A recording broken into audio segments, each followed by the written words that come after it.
Okay, so this chapter is all about marketing research, and we'll just start. And this kind of leads from some of the cases we've been talking about. Why do we need marketing research? Well, if we don't get marketing research, we're liable to make cultural blunders. And here are a few examples. We've already covered Target in Canada with their introducing US holidays, bad supply chain and logistics, and stores of the wrong size in declining neighborhoods. A few more examples. Walmart always seems to screw up, and then it kind of, Walmart has a lot of money, so it usually manages to eventually right things. And here, Walmart tried to move into Argentina, and Argentinians are very proud of their steaks for their beef industry. And they did the American style T-bone steaks rather than the Argentinian rib steaks and tail rumps. They also had slightly different preferences for jewelry. And again, they went with the US preferences rather than the local preferences. Another interesting one is like avoiding cultural offense. Toyota did an advert of this famous avenue in China with stone lions lining it, and they showed an advert of these lions bowing down to the Toyota kind of vehicle, which kind of raised nationalistic emotions because that was kind of where Japanese troops had invaded in the Second World War. So again, these were all blunders, and they could have been solved with a bit of good marketing research. So what's our issue here? Well, when we try and think of a problem, we always, and this isn't just exclusive to America, we have a certain self-reference criterion. We think of things with respect to our own culture. First time I walked into a US fast food restaurant, and I think I ordered a medium drink, and I got this huge bucket. I thought it was absolutely ridiculous, but that was my self-reference criterion. It was just I was not used to the US kind of sizes and the US portion sizes. And it's the same with a lot of these US companies abroad. They're not really thinking, they're thinking of things in terms of their own culture, even regards doing stupid stuff like, selling gear for American sports rather than the local sports. So we have self-reference criterion. We don't understand the market. So that's why we need to do a degree of marketing research. And I gave you kind of some blunders, so let's give you a success example. And this was Oreos moving into China. They first researched the Chinese market, and they wanted to look at taste preferences. And they decided to actually move in with a new product that has wafer cookies, less sugar based on consumer preferences, and slightly smaller, cheaper packages for price-sensitive consumers. And it was very successful. I'll give you another little fun example, and this is Cadbury's. Cadbury's in the UK and the US. If you look at Cadbury's in the UK, the biggest ingredient of milk chocolate is milk solids. And if you look at the same Cadbury's in the US, the biggest ingredient is sugar. So this is why I try and there was a bit of a controversy because I think it's Hershey's have the kind of the brand copyright for Cadbury's in the US, and they were preventing British Cadbury's from reaching the US markets. But I can usually get some British style Cadbury's. I think you can actually get it in Indian grocery stores. So that's another example of kind of different taste preferences in different markets. So, and this is something, this will be on the exam, and I'm just going to kind of illustrate it with a little example on my pad. And this is kind of the stages of the marketing research process. What do we do when we do some marketing research? So let's just do any sort of example. Usually, again, if we're in class, I try and get the students to think of an example and try and challenge me on this. It's a very kind of simple process. So let's get my workspace up. And let's just go through some of these steps. And we've talked a little bit about Buffalo Wild Wings. Let's do Buffalo Wild Wings. So we're trying to move maybe Buffalo Wild Wings into the UK.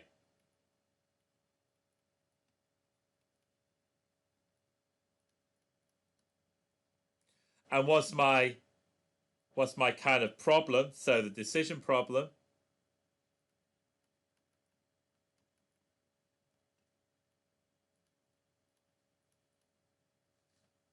And let's just say I have kind of two problems here. I don't know what I did there.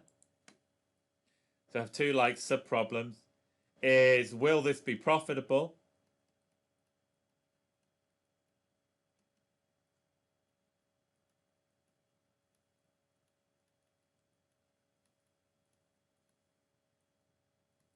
And how will I adapt to my concept?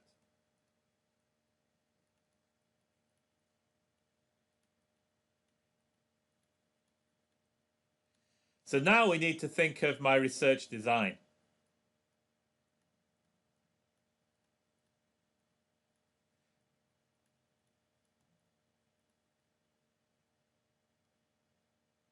So maybe I want to do some research on my competitors.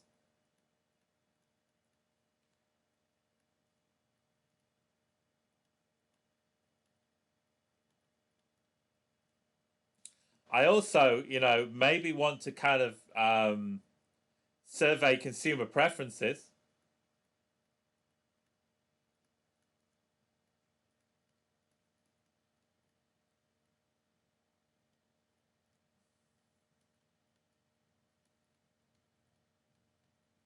I mean, this will weigh into both, the profitability, what proportion of consumers will actually shop at, would actually go into my restaurant, and also whether I have to adapt my menu for US preferences. And once we've got the kind of research design, and obviously this is going to be a lot more complex. We'll be thinking about the type of survey we're designing, what sort of secondary data we're doing. Maybe, for example, with our secondary data, maybe we use economic information. And this is what we're kind of going to do later on in this chapter to estimate market size.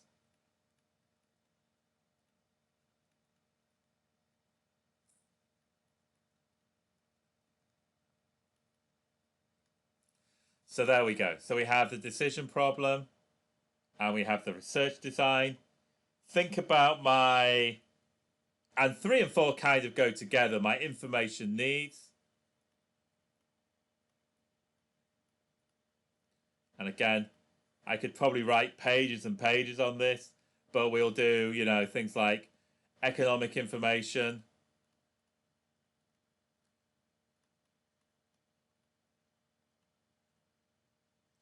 kind of sector competitive information,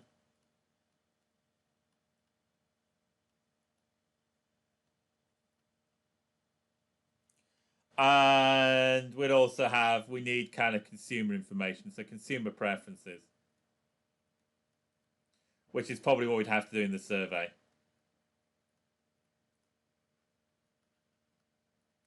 And then I'll just draw a thing and say, for what are my sources? So this economic information I can probably got freely available from UK. Most countries have economic information. Will the CIA country report, some of the stuff I showed you in chapters 1 and chapter 2, huge reports about country competitiveness. So this is going to be freely available.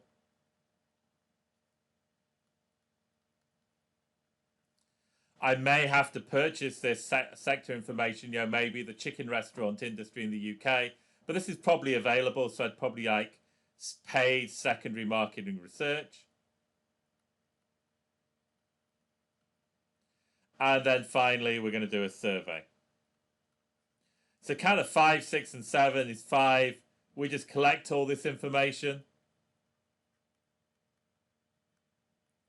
6, we begin to analyze the data. So we might want to do some kind of descriptive summary statistics. We're also going to have market size calculations. And we might even use, as I know you all love statistics, we might do a little bit of statistics, some confidence intervals.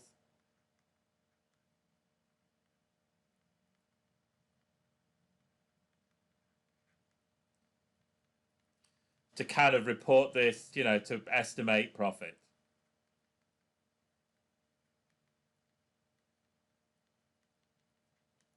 And number 7, then we communicate the findings. So 7 is really just a simplified version of 6.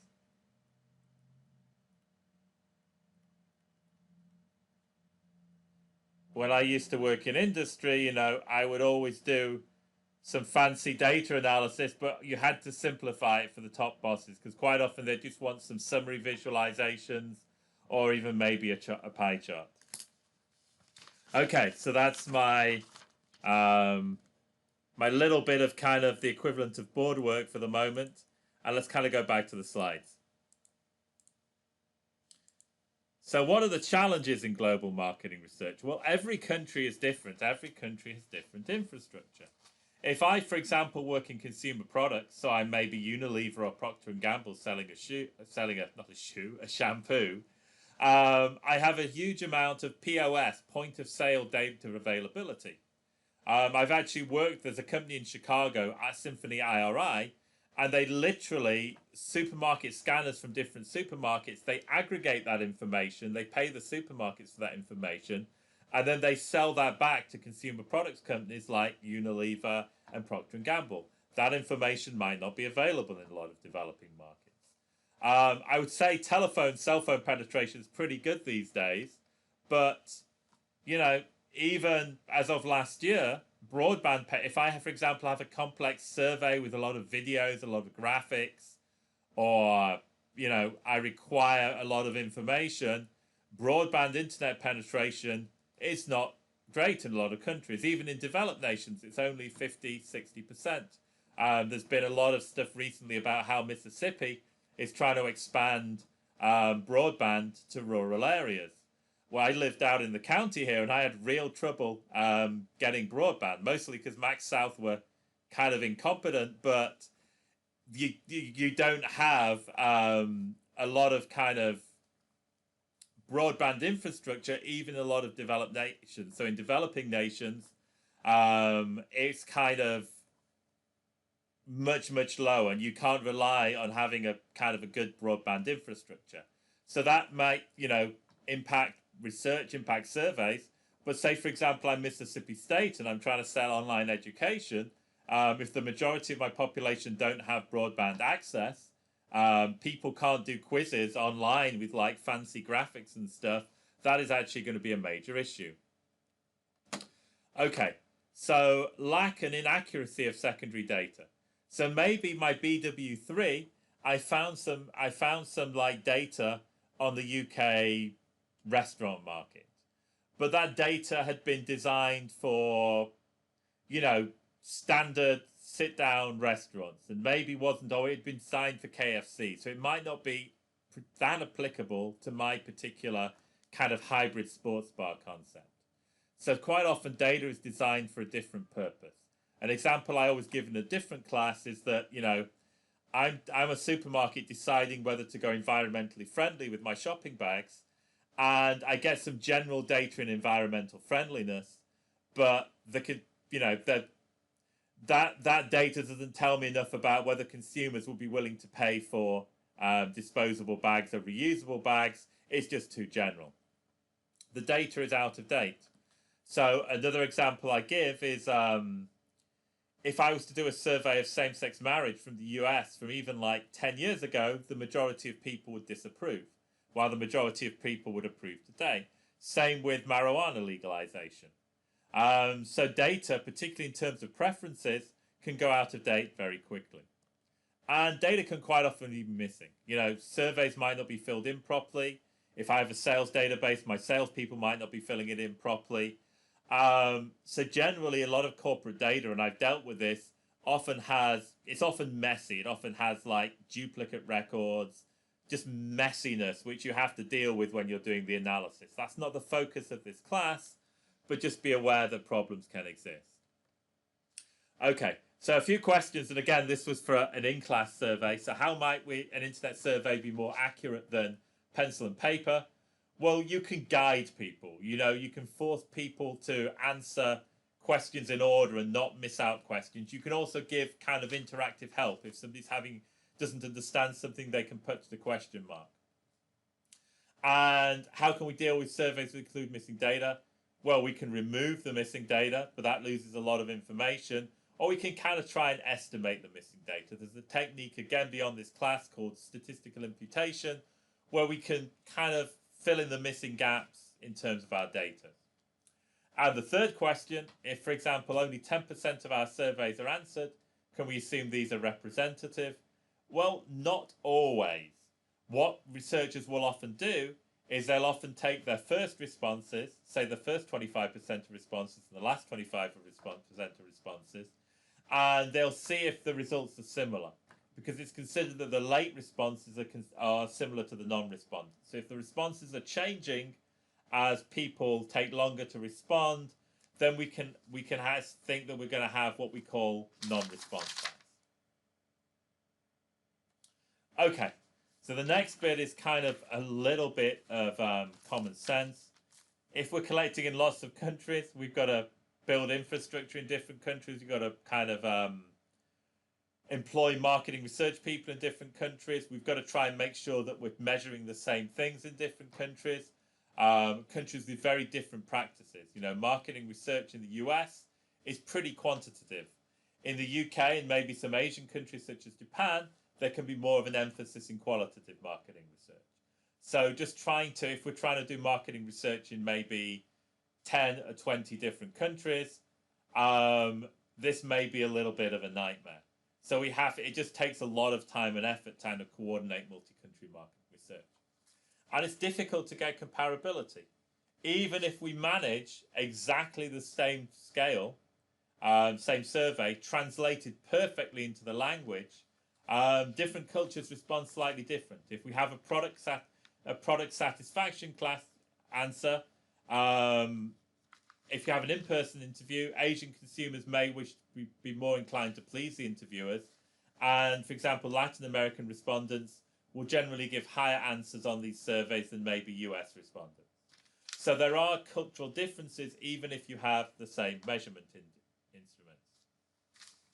So this is just kind of a little kind of summary and example of what we're doing in marketing research. So if doing marketing research in a single country and we have a new product, so I maybe have a new restaurant concept, I'm thinking of potential market size. You know, I'm thinking, okay, can I grow as big as Chipotle? What's the market size for this segment of restaurants? So how much could I make in the fast casual segment of the US market? How strong is the competition? Is there a gap in the market for me? I might also think, do I have, foreign competitors coming into the market? And I also think a little bit about, what do the consumers want in the markets? How do they perceive different brands? Now, when I'm thinking in terms of multiple countries, I'm beginning to start, this is kind of a boundary question. I begin to think, if I do something in country A, will it work in country B? So, what sort of adaptation would Buffalo Wild Wings need to be to work in the UK? It would maybe need more of a UK sports branding. It might need a slightly different menu adapted for UK tastes. It might need to aim for a slightly different segment of the market. For example, the drinking age is younger, so you may be able to focus on a younger segment that you wouldn't be able to focus in on the US. And how do we do this? Do we go from country to country to country, or do we do all countries simultaneously? Well, it depends on the product. If we're a retailer which is actually moving in country by country, we don't want to move into the entire world at once because it costs a lot to set up a retail business. We're probably going to go sequential. If we're maybe PlayStation, releasing our new consoles simultaneously all over the world, or an internet platform like Google used all over the world, then we probably want to do market research in different countries simultaneously. And here from the book, and I'll just kind of skip over this a little bit, this is just an example of a multi-country marketing research project at Eli Lilly. And they were trying to estimate the dollar potential for prescription weight loss in multiple European countries. And what they're trying to think of is, will patients be able to pay a premium price for this product even if the government's not paying? And they start by looking at, as I said, they do a competitive analysis of the similar product. And they also look at the market. How many people are overweight in Europe? They did some primary data research with physicians, and they basically began to look at doctors and how doctors actually prescribed and kind of prescribed weight loss products, and they also did a lot of phone interviews as well. So they kind of did quite engaged, almost kind of qualitative research here.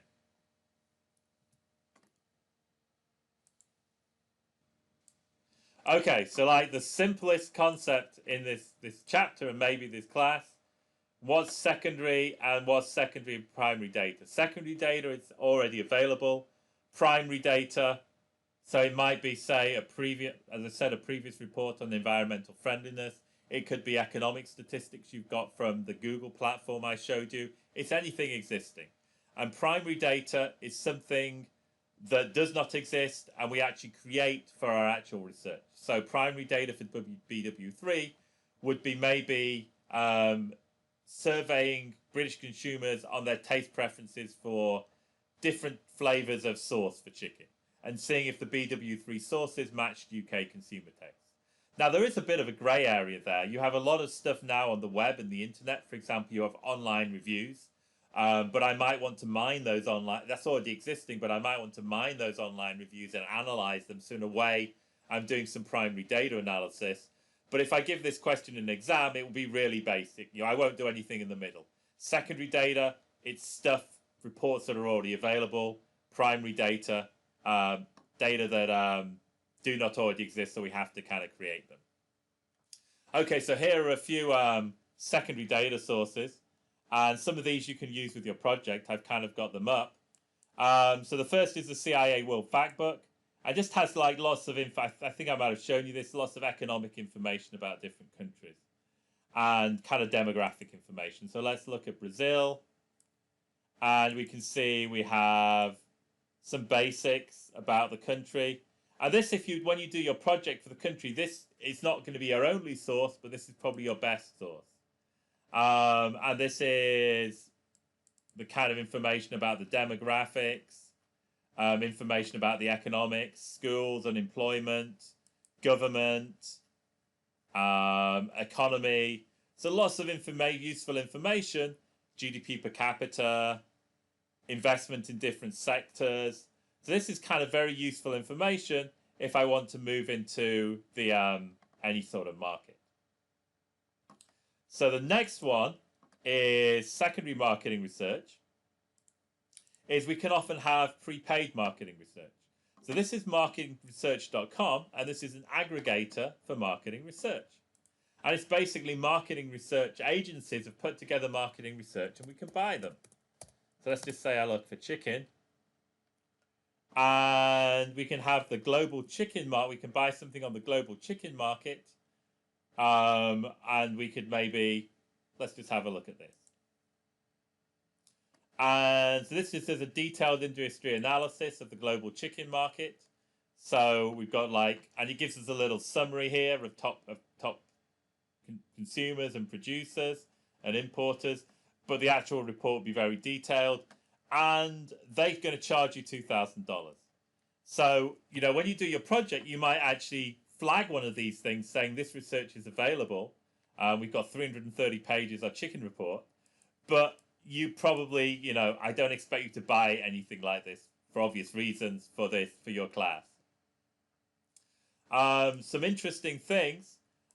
We've just actually got something called IBIS World, which is a nice kind of almost, I need to log in. It's a paid marketing research database that we've just subscribed to for our business students.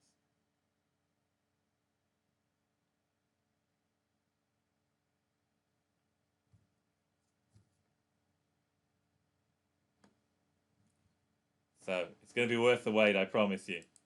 So again, let's just have a look, and let's just do a search for chicken again.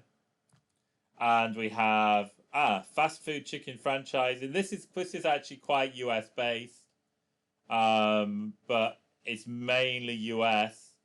But we can have a look at fast food chicken franchises.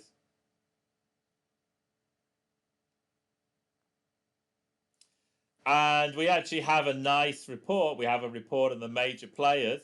So again, if you were, for example, had one of these major players, you can get some like revenue statistics. You can get some interesting thing on the employment figures, performance of how we're doing over time, industry outlook, a discussion about how, healthy choices and how changing consumer preferences are actually affecting the market. How's the fact consumers want more healthy food, how's it affecting the rather unhealthy Popeyes and KFCs? A little bit about the competitive language, kind of competitive, basically the competition and the cost structure in the industry. There's lots of like really good information here. And then a little bit about the major players. And you've got Chick-fil-A. Notice this beautiful graph for Chick-fil-A. I'd be very happy if I was owning Chick-fil-A at the moment. KFC, who maybe suffered from Chick-fil-A. Popeyes, again, declining market share.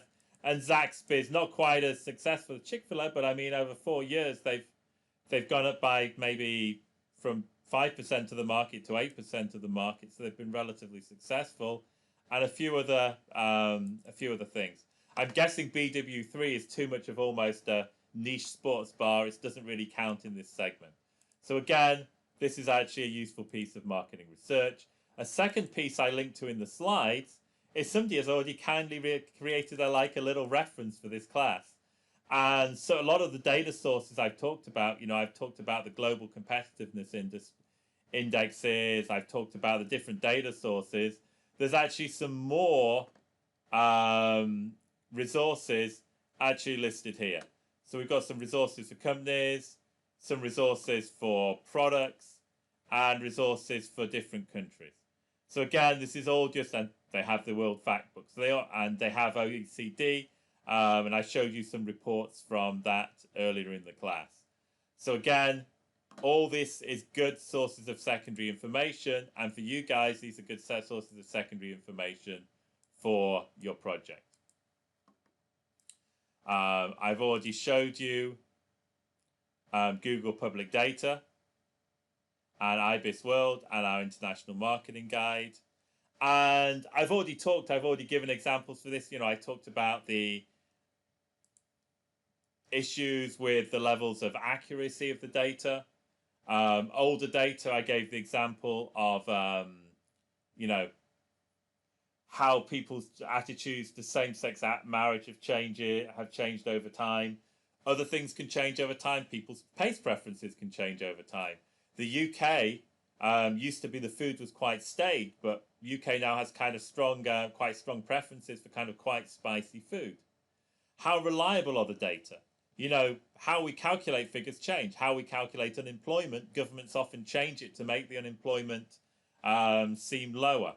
So it's quite hard to see if the data you have from 20 years ago was calculated in exactly the same way as the data that's calculated today. So how do you deal with this? Well, one is to actually triangulate.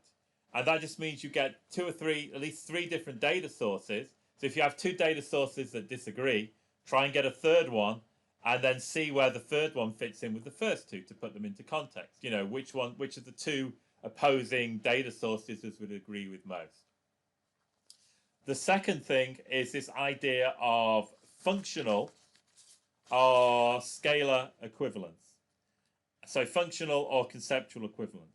So we'll start off with functional equivalence. This is something where in different markets, we may have different concepts about what the function of something is. So the example given in the book, which I'll stick with, is a good example, is a bicycle. In the US, bicycles are commonly used for leisure. Maybe some people, but very few people have their standard commute by a bicycle. But in a lot of cities in Europe, and particularly in developing nations, the majority of people actually commute by bicycle. So that's an example of functional equivalence. There's a slightly different function in different countries. Conceptual equivalence. One of the examples in the book, I won't say what it is, but it might seem a little bit condescending and a bit culturalist. So I'll just go with the intellectual property example. And that particular example is going to be what we regard as intellectual copyright. You know, in a lot of countries, developing nations, I think I showed you the piracy statistics, for example, China, people have a different idea of intellectual copyright property.